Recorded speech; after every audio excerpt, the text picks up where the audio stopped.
Hello everyone, welcome to Precision Agri Academy from Roots to Realize।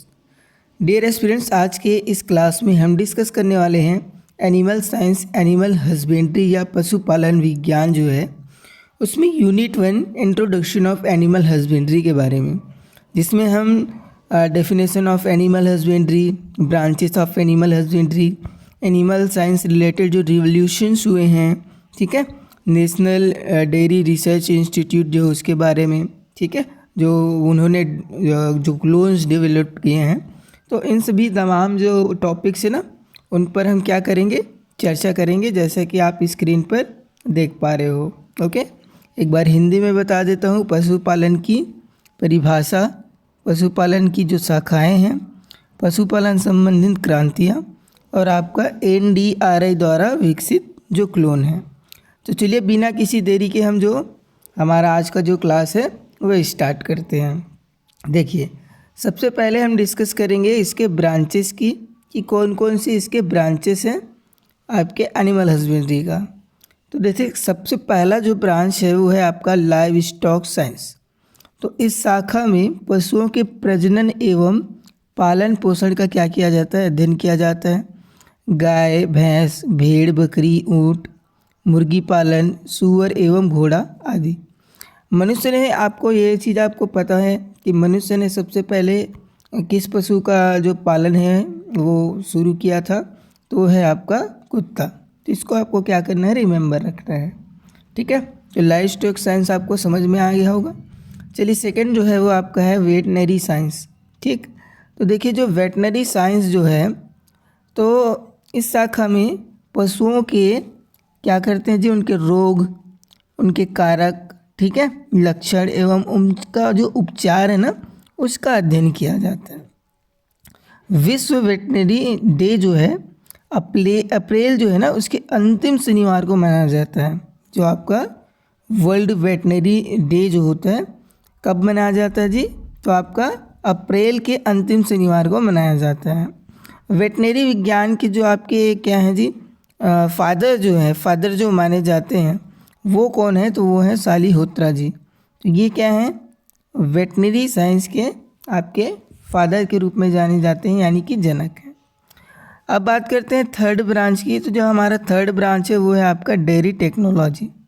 तो dairy technology में क्या होता है, इस शाखा में पशुओं से प्राप्त उत्पादों एवं उप उत्पादों जैसे कि दूध, दही, घी हो गया, ठीक है, छाछ हो गया, क्रीम हो गया, पनीर हो गया आदि का क्या किया जाता है, इसके अंतर्गत अध्ययन किया जाता है। ओके, दूध से सर्वाधिक उप उत्पाद जो है वो आपका घी, जो कि 22% जो है पाया जाता है, ठीक है। इसके बाद नेक्स्ट पॉइंट है, छत्तीसगढ़ में डेयरी महाविद्यालय कहाँ पर स्थित है। तो छत्तीसगढ़ में जो डेयरी आपका महाविद्यालय है वो दुर्ग जिले के अंजोरा में स्थित है। तो ये जो आपके ब्रांचेस है, इन तीनों ही ब्रांचेस को आपको क्या करना है, रिमेंबर रखना है, उसका डेफिनेशन रिमेंबर रखना है, ठीक। चलिए आगे बढ़ते हैं। नेक्स्ट जो हम पढ़ने वाले हैं वो है पशुपालन से संबंधित क्रांतियाँ, यानी कि रेवोल्यूशंस जो हैं। तो सबसे पहला जो रेवोल्यूशन निकल के आता है जो एनिमल हस्बेंड्री से रिलेटेड है, तो आपका लाल क्रांति, जिसको अपन रेड रिवोल्यूशन भी बोलते हैं।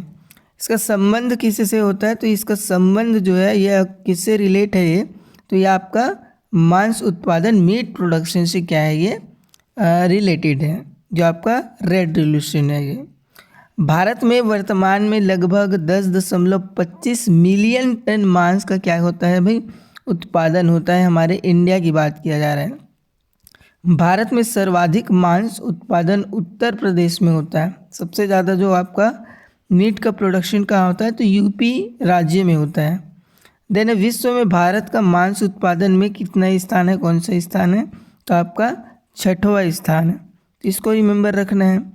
भारत में सर्वाधिक मांस उत्पादन कहाँ पे होता है, उत्तर प्रदेश में, जैसे कि मैंने आपको अभी बताया, ठीक।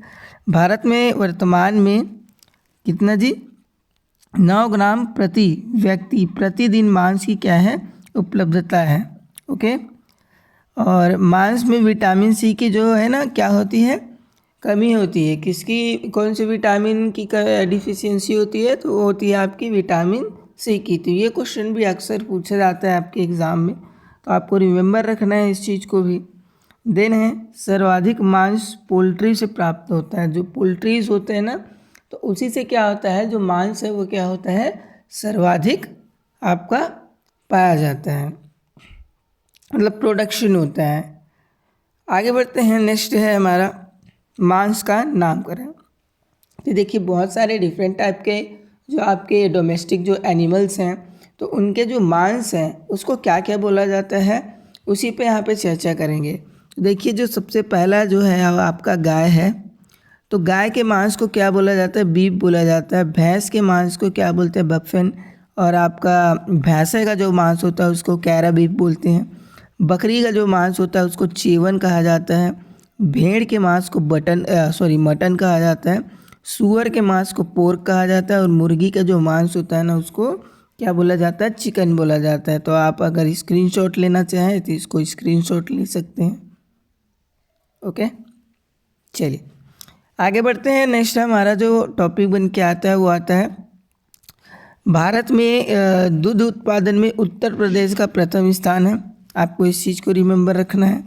भारत में दूध उत्पादन में राजस्थान का दूसरा स्थान है। भारत में सर्वाधिक पशुधन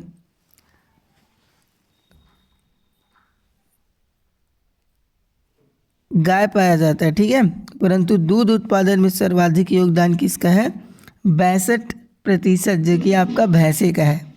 प्रतिदिन सर्वाधिक दूध उत्पादन संकर नस्लों से प्राप्त होता है। जो हमारी देसी नस्लें हैं ना, वो कम दूध देती हैं कंपेयर टू आपका जो विदेशी नस्लें हैं, ठीक।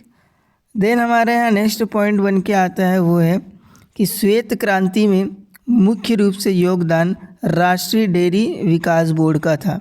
तो चलिए थोड़ा नेशनल डेयरी डेवलपमेंट बोर्ड के बारे में डिस्कस कर लेते हैं।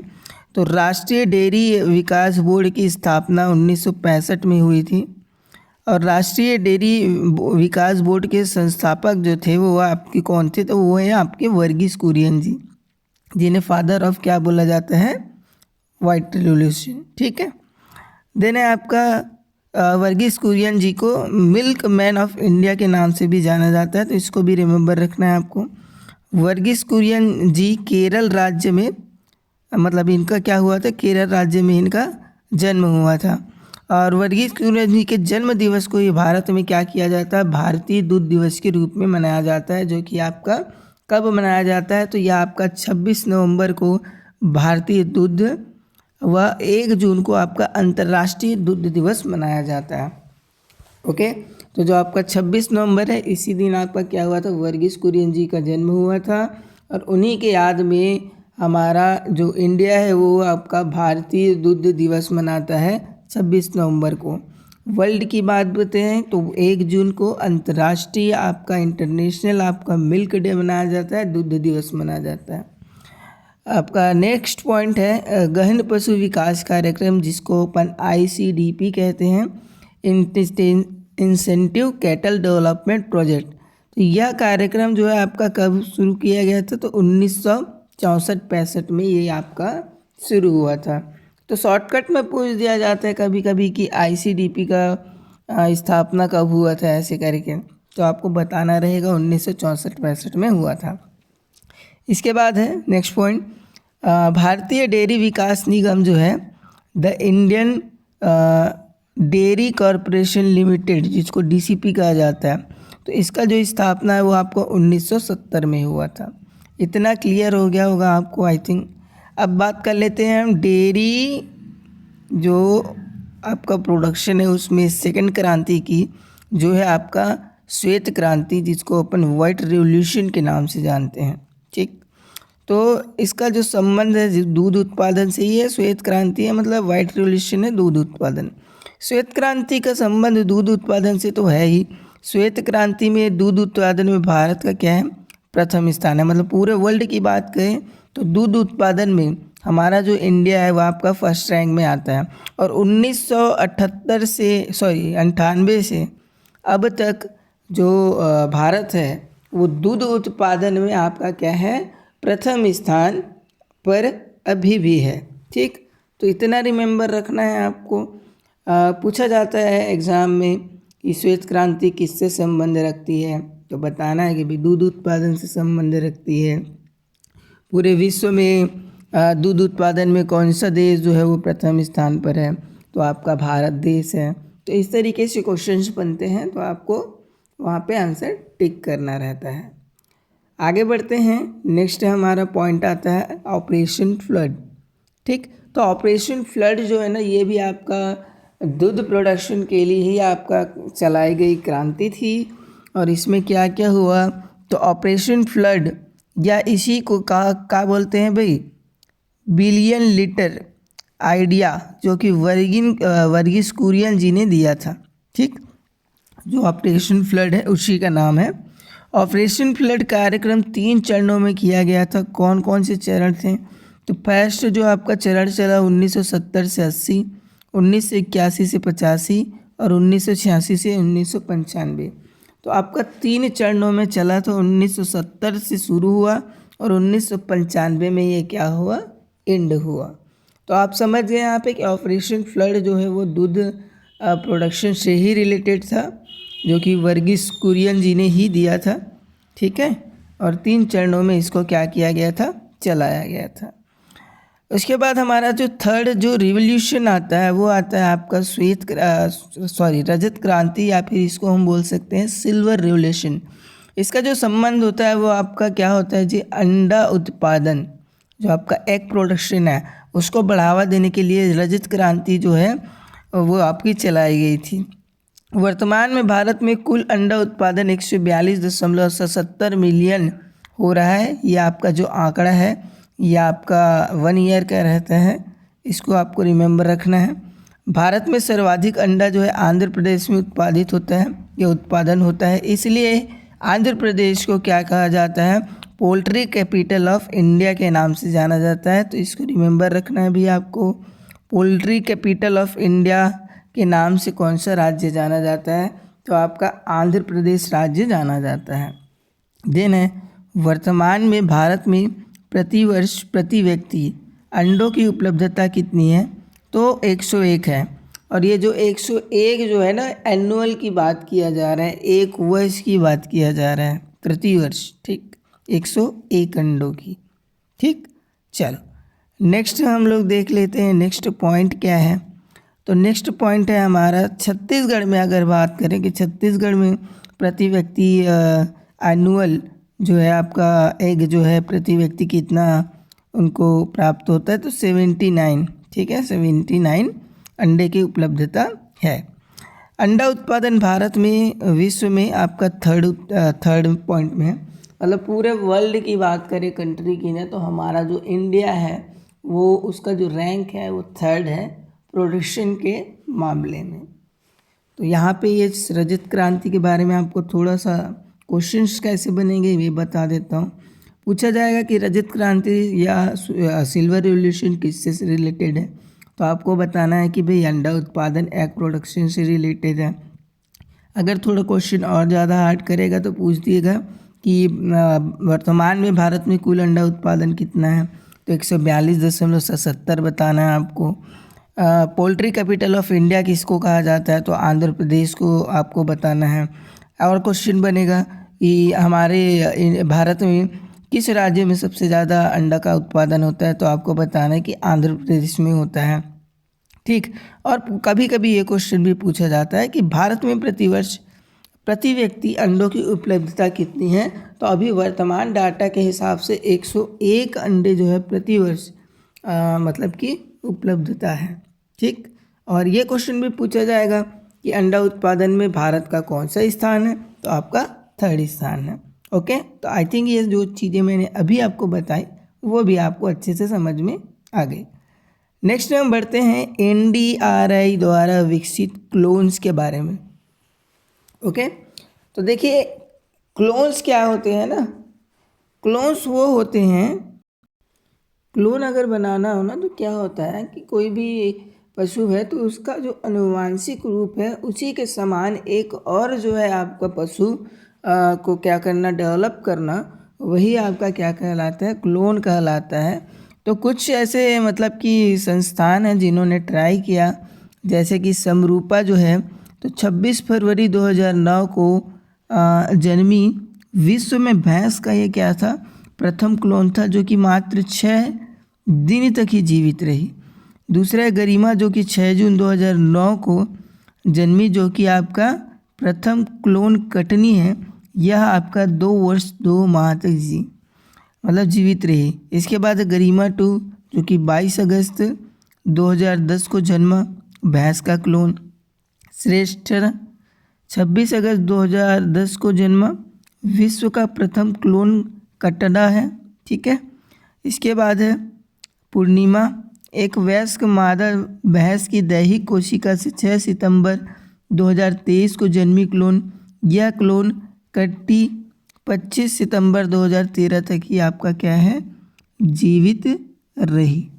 तो ये क्लोन से कुछ NDRI के द्वारा विकसित, हालांकि ये उतना इम्पोर्टेंट नहीं है, लेकिन फिर भी आपको रिमेंबर रखना है, कभी कभी पूछ दिया जाता है।